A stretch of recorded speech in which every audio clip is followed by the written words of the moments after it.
All right. Right. Hello, everyone. Thank you so much for joining us today.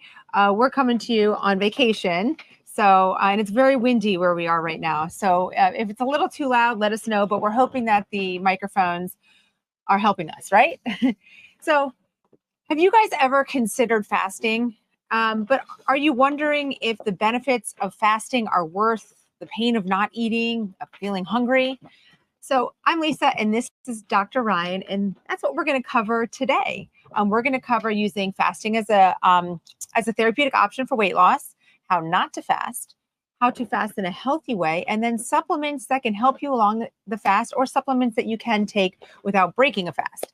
Now, keep in mind, we are no fasting experts, and we're also not your doctor. So if you really have any questions, please discuss this with your doctor, with a nutritionist, or you can ask us more questions in the chat. Yes, and always comment, leave us messages, ask us questions, because at the end, we will try to get to as many questions as we can. So, woo! That was close. All right, so how many of you out there partake in any type of fasting? You can just go ahead, give me a thumbs up. Oh, we're putting that back? The wind sensor did. All right, there we go. So it's just going to be a little bright. That's okay. But most of us are, doing some type of fasting, or we've heard about it or interested in it, maybe don't know how to start, where to start, different kinds of fasts. So we kind of want to talk about the benefits of it, the different kinds of it, and maybe how you can start to incorporate it into your lifestyle, right? Absolutely. Okay, so first, fasting is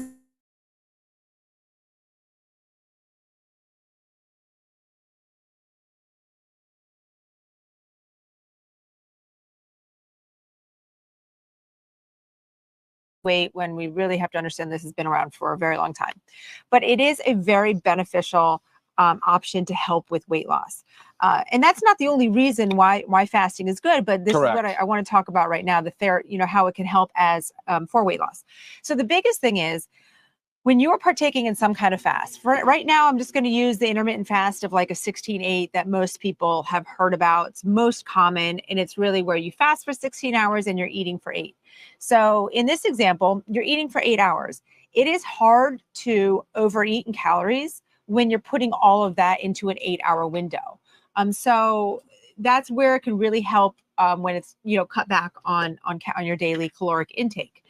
It's a much easier option to reduce calories than it is to just continue to eat. Maybe you start eating early in the morning and finish at night, so you eat a full day, but you're eating less calories. It's almost like you're always feeling hungry. You're never really having that full sensation. So when you extend, just keep it closed. When you extend the fast, then you have that 8-hour window. It's much easier to eat less in that 8-hour window. And it could be for somebody that's super metabolically active like myself. I can be in a calorie deficit, which is not always a good thing, right? Right. So yeah, that's what I mean. There's different kinds of fasts, different reasons, and fasting is not necessarily for everybody, but we'll definitely, touch on that. So the importance of the fasting for weight loss, like I said, is just a way to reduce calories. There are studies though that show that a regular low-calorie diet without fasting versus fasting, say you're kind of about consuming the same amount of calories, there are equal benefits. It really is about just reducing the caloric intake.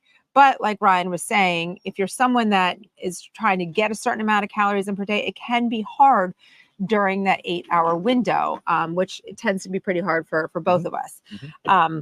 Okay, so again, but that's, this is for, just speaking of for weight loss. So let's talk about a little bit of like the negatives, how not to fast.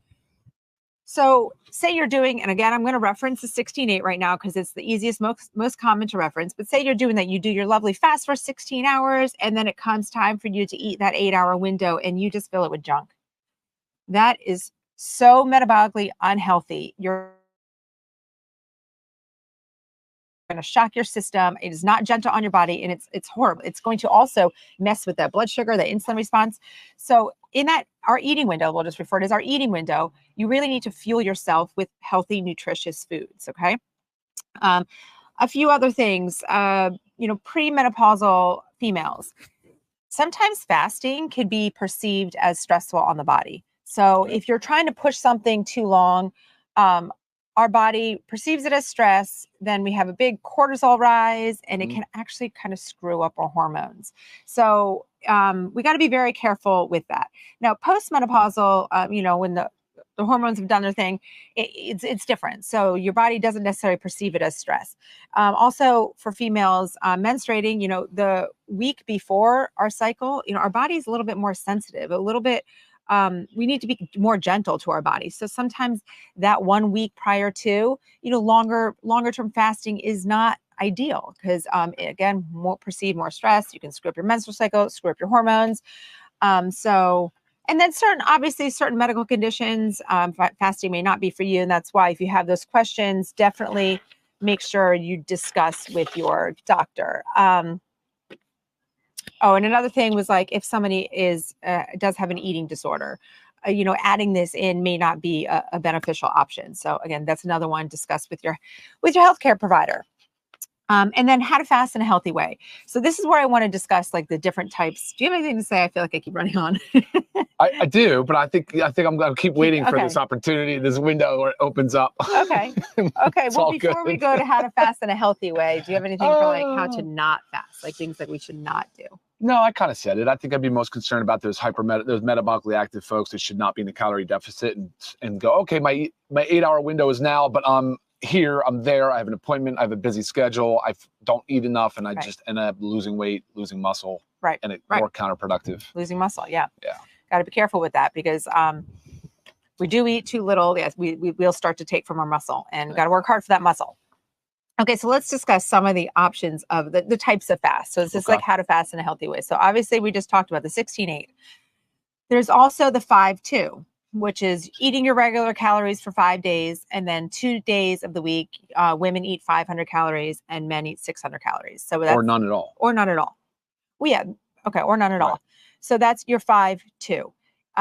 Again, these are all just different ways that might work differently for your body. So if you're good with a very low calorie day like that, or maybe a 24-hour fast day, if that works for you and you feel great on it, then do that. There's also alternate day fasting. So you could do, you could even do like a 16-8 one day, a regular eating window the next day, or you could do 1 to 2 24-hour fasts a week. There's also the OMAD, which is 1 meal a day. So you're basically fasting all the way until dinner. But then your dinner is very high calories. So I do know personally some people that this works for them. I don't know. You can let me know. Give me a hands up. I don't know many people doing that one. If you do the OMAD. And I mean, I have a friend. She's actually a dentist, and she says how good she feels and performs in her job. While she's fasting, the energy that she has. And then at night she comes home, but she said she eats a lot. It's hard. Not only does she break it with a very heavy protein shake, then she has her, high quality meat and your fats. I mean, you're basically trying to get in, 1,500 to 2,500 in a sense calories in one meal. So it's challenging. But if it works for your system, if it works for you, go for it. And then there's also other fasts like your water fasting and your juice fast. A couple of things I want to point to just to those. This will kind of roll back into like how not to fast. But I want you to keep in mind that sometimes during longer fasts or during your water fast, there's really great information and studies on it when it comes to like, dealing with cancer and stuff like that. But you also have to understand that during those long fasts, what also happens is we do burn a lot of fat, which is great, but you do it at a fast rate, and our toxins are stored in our fat. So that's also a quick release of toxins into our bloodstream that our natural detox system can't always keep up with. So then you have all these toxins circulating. So just kind of keep that in mind, like very fast fat loss releases those toxins, and you have to take other measures to detox those. And also your juice fast. A lot of these juice fasts, I mean, they've got sugars in them. Yeah. I mean, they're not added sugars, but it's from like the fruits and from the vegetables and stuff like that. So you just have to think about your insulin response and your blood sugar response to that, right? Okay, so other options. Oh, so let's talk a little bit about fasting and ketosis and autophagy. Okay. So beyond weight loss, another one of the main reasons to fast is autophagy, which is basically cellular cleanup. Like, do you want to give a little bit of more insight onto what autophagy is? Is this my window? Because I might have to backtrack a little. Yeah, no, autophagy is a cool word. There's a lot of big words. You'll hear a few of those real quick here now. We'll make sure that they're broken down for you. But like, the whole idea of fasting is to figure out what works best for you. And, the science can be a little bit conflicting just because it hasn't been really well studied in human subjects. And now there's a lot of trends with different type of fasting protocols and such. But one thing is so clear to us, to me, to really everybody, is that 9 out of 10 people in the United States are metabolically unhealthy. You've got 75% of folks are either overweight or obese. You have almost 50% of people are pre-diabetic or diabetic. I mean, these are massive numbers, and a lot of it's when we talk about metabolic health, Lisa and I often will say something to the point where, like, it's always great to address things as root cause and really try to identify what are the contributing factors to disease. And so metabolic means really two things, catabolic and anabolic. It's the buildup and the breakdown of cells and tissues.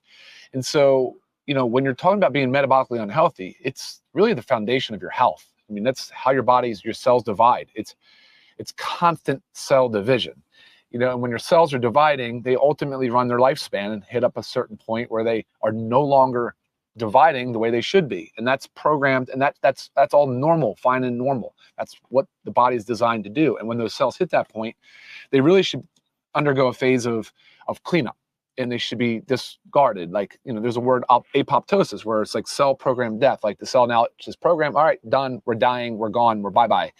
And sometimes they don't do that. Sometimes these cells hang around and become what they call senescent cells, another big word. But senescent cell, let's think of it like a zombie. It's basically it's basically a metabolically inactive cell, but it still has a lot of like pro-inflammatory cytokines and different things that are being released. So it's like still active, but not alive. It's this funky state. And those are the cells you want to get rid of. Those are the cells you want to get rid of. And what ends up happening is these senescent cells hang out, and they're there, and they're just building, and they accumulate. And they do it around tissues, and so they can affect they don't infect others, but they do. I mean, they sort of infect others, and it really becomes a nasty storm of pro-inflammatory markers and really starts a disease process. And that's a lot of times when you get into the cancer discussion, which we're not doing today, but you'll talk about cell division and out of control cell division and all these different markers for chronic disease, whether it's neurodegenerative diseases like Alzheimer's and Parkinson's, we said cancer, diabetes, heart disease, hypertension, and then all the way down to the foundational stuff like insulin resistance and stuff like that. So, but here's another sad reality is, like, as we age, we have a much harder time doing two things, but we have a much harder time cleaning up our old cells. So that's the word autophagy that Lisa said. So that's that eat yourself concept. That's the cell just saying, okay, I'm done. And they recycle the good parts of the cell, and then the bad parts they take out for waste. Autophagy is a normal process, but it declines as we age. And also, jump in there. So with autophagy, also, if we are constantly eating, our body is going to constantly go to digestion and stop and not do this autophagy. Right. So you have to think about it like that. Like that, to me, that's why I do fasting, because I want to make sure my body gets a rest from digestion. Correct. And then I can work on autophagy and cellular cleanup and get rid of that junk. Yeah, and that whole concept of autophagy decreases with age. We have to find ways to really give it everything it needs and help its process. And as we age, we also it seems like we lose our appetite. Like, if you're like me, I'm in my young 40s, I know I can deal with times of hunger better than I could when I was in my 20s and 30s, not so many hangry episodes. And you often hear about elderly folks having a hard time getting their protein goals because they just don't have this strong appetite. Yeah. And even when there is an appetite, their portions tend to be smaller. And that's why food quality selection is so important, like Lisa said. But so you have these two things happening. As you age, you're eating less, but and then you also have a more difficult time cleaning up these old cells and these dead cells, which of course would explain the fact why age is the #1 determinant of chronic disease. So, when we get into this discussion about fasting and time-restricted eating and these different terms and phrases, I like to keep it simple. And I think Lisa will try to close it with very simple advice, but you'll feel it. Like, I tell you, when we do an intermittent fast or a time-restricted eating, we do a 16-8, you feel good. You feel the mental clarity, you feel the energy. And then it's funny because I hope this is for most people, but when I do go to eat, I'm like, my mind is like, okay, you haven't eaten anything for a little bit. Let's put the quality stuff in. Yeah. Like we're not going to go for, a fried onion ring. Like that doesn't make any sense to me, So it's like when you see the food choices that you'll make, I think your brain would be more naturally inclined to say, you know what, I've done a good job fasting, and now's my time to feed something that's very nutritious. Right. So, all right, autophagy, senescent cells. I know those are big words. Yeah, but what about ketosis and insulin resistance and how the fasting benefit and we were talking a little bit before this too, whether or not ketosis, and you made a comment that it's very individual. The science sort of points to the fact that the fast should be a little longer than usual, or a little bit more like 24 to 48 hours. But Lisa said even ketones that showed up in her urine, and just after a 14-hour fast, a time restricted eating, where it's a 14-10. But they also, Amazon sells ketone strips, so you can test yourself at home and see how your body works. So it's the whole thing. Also, like with metabolism and everything, you just have to figure out how your body works and tweak things that work for you. So just because something that we do doesn't mean it's great for you. So you have to come in tune with your body. But if you're trying to achieve ketosis, which is just basically a state where, like you said, your body is no longer relying on carbohydrates for fuel. It's saying, I'm going to break down some of this fat. Yes. We have this extra fat. We're going to break it down because it's energy dense, and we're going to free it up, and it's going to circulate, and the fatty acids from the fat are going to go to the liver, and we're going to make ketones. The body's going to use ketones as fuel. The ketones go to the brain through the blood-brain barrier, highly effective for the body, breaking down fat, like Lisa said. So that's the idea of ketosis. It's different for everybody. So if you're one that likes a long water fast, then you certainly understand ketosis. If you're doing really short time-restricted eating windows, maybe you're barely getting there, if at all. So you kind of have to experiment. And also, for diabetics, not just for diabetics, but when you're in ketosis, your insulin drops, so your body's really doing great things. And naturally, right? Yeah. Wouldn't that make sense if you were a hunter-gatherer, or our ancestors, they didn't have access to a Quickie Mart with, processed foods with 1,000 calories basically for 4 hours. Right. But now, now we're so programmed to be eating all the time. Every time you walk by the fridge, you're eating. You're at the office, you walk by the little kitchen and you're eating. We're running after our kids during a soccer game. Here, eat your food. It's just constantly pushing food all the time. And our bodies don't that's not natural. Our bodies are not like that. For sure. I'm really trying to teach our kids, we eat 3 meals and you fuel up on that meal, and the snacks are just in between if you cannot make it, but we don't need to be eating all the time. And it's tough because, if you're a mother or father, those kids are constantly snack. They like snacks way more than food.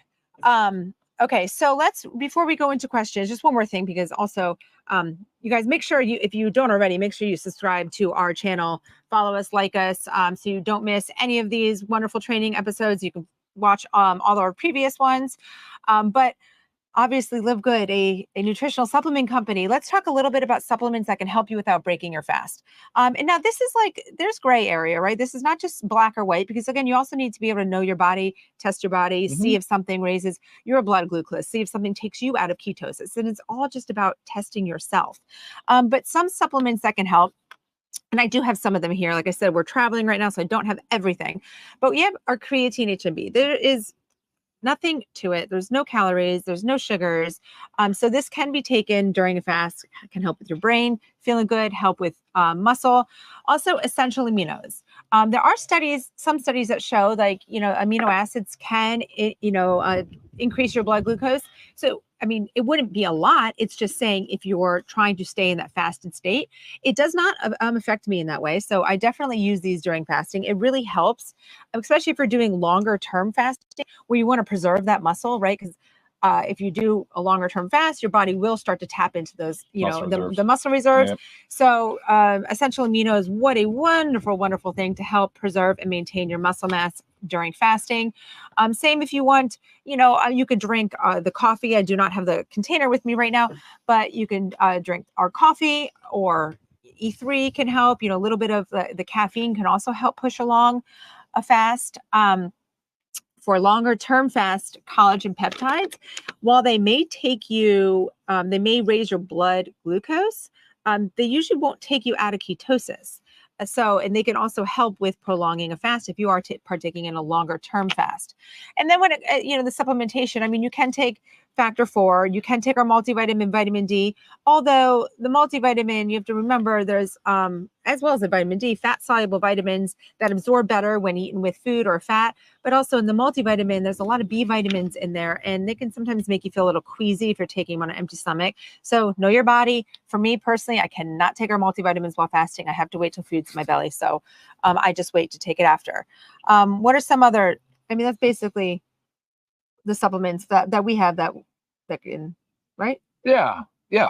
Okay. Yes. And our magnesium, I didn't say that, but usually, you know, it's taken at night.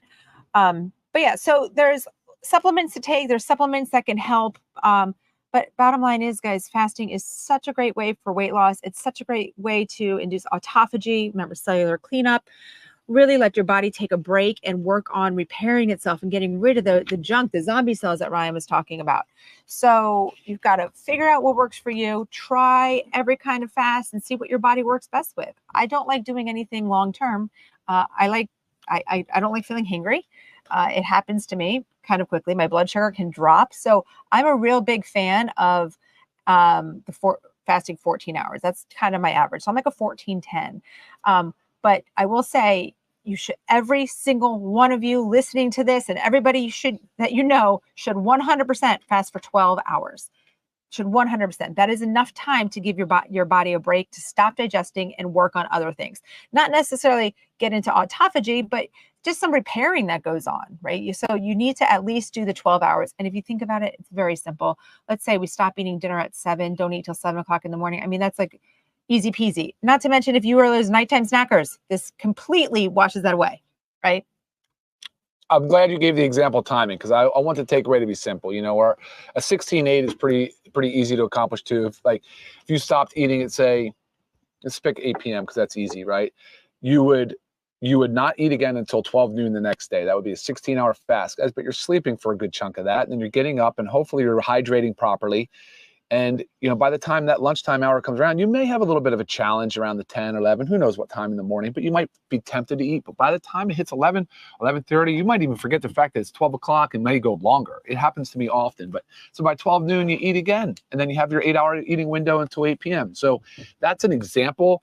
And I would do that. I personally do that 2 or 3 days a week. Like I said, if I do it too much, I find myself in a calorie deficit. And, it can be really challenging because that's not my goal right now at this stage of my life. So, but really enjoy it for all the reasons mentioned above: mental health, the clarity. I know what it's doing on the metabolic level, and I feel great. And so when people start doing it, there's never a time.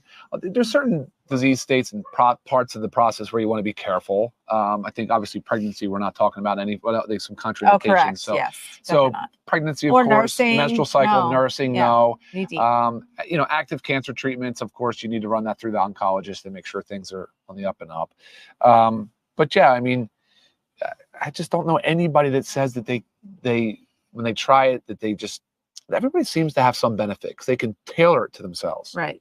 And just get a little bit, get out of that school of thought is like you wake up and you have to eat, or right.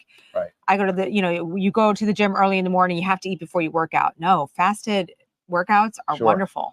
And you really start to tweak your body and figure out like how to eat the right amount of the day before to make sure you can fast for longer. We just have a question here by Darren. Is it okay to skip breakfast or prolong the overnight fast period till midday? 100%. So again, it's figuring out what works for your body. Breakfast is really break fast. So say midday, you are breaking your fast. That's your breakfast. Okay, pick up on this because I honestly don't know the answer. So maybe. Oh, how do I get rid of this? Yeah, I don't know. You just click on the next one. I did.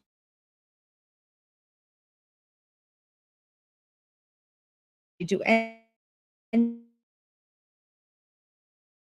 I'm not essential oil therapist by any means, but I will have to look into this and reach out to a couple people. So go ahead and email me. I'd love to. Yeah, that's a great question. Look into that for you. Yeah. You know, another super effective way for autophagy to be enhanced is exercise. You know, we've talked about this is all about food as medicine, guys. That's what this fasting thing is. The concept is. And so when you go to eat, put that highly nutritious food in, high in protein, of course, and then when you're not, make sure your exercise routine is in there too. You guys will trust me, you'll feel amazing. Exercise. Do you drink? Sleep. Elizabeth says, do you drink water during trouble with the 16, sparkling water. Those bubbles in there, they really do help. So there's little tricks that can help get you there if you're not used to fasting, just to help prolong. And then I tell you, it's going to be so natural while doing it. Okay, here's one. Sorry, I'm going up and finding more. Okay. All right. Mel says, can you use lean while fasting? So lean is our way. If you don't know, check it out on our website, livegood.com. But lean is our body composition enhancement and formula. Yes, you can. It can even help too, because the fiber in it, how it expands in your stomach with glucomannan, it can help you feel full. So lean is targeted to be taking before meals, just to help you eat less during those meals. Right. But say maybe you're fasting and you're really only eating 2 meals. Yes, you can definitely take while fasting. Did you find one? No. But that's good. I think we covered a good chunk there, Lisa. Good job. Mm-hmm. All right. Well, we're 25 minutes in. Okay. Yeah. So, yeah. Lots of good comments. Lots of people saying how they fast. So awesome. So again, always available for questions via email. So if something comes up, if you start fasting yourself and you have further questions, please email me. Next week, make sure you subscribe, because next week we have a good one. It's our 11 healthy habits that have changed our life. Yeah. Right. So you'll get to learn a lot about what we do that has really made an impact on our health and longevity. Yes. All right, guys. Thank you so much.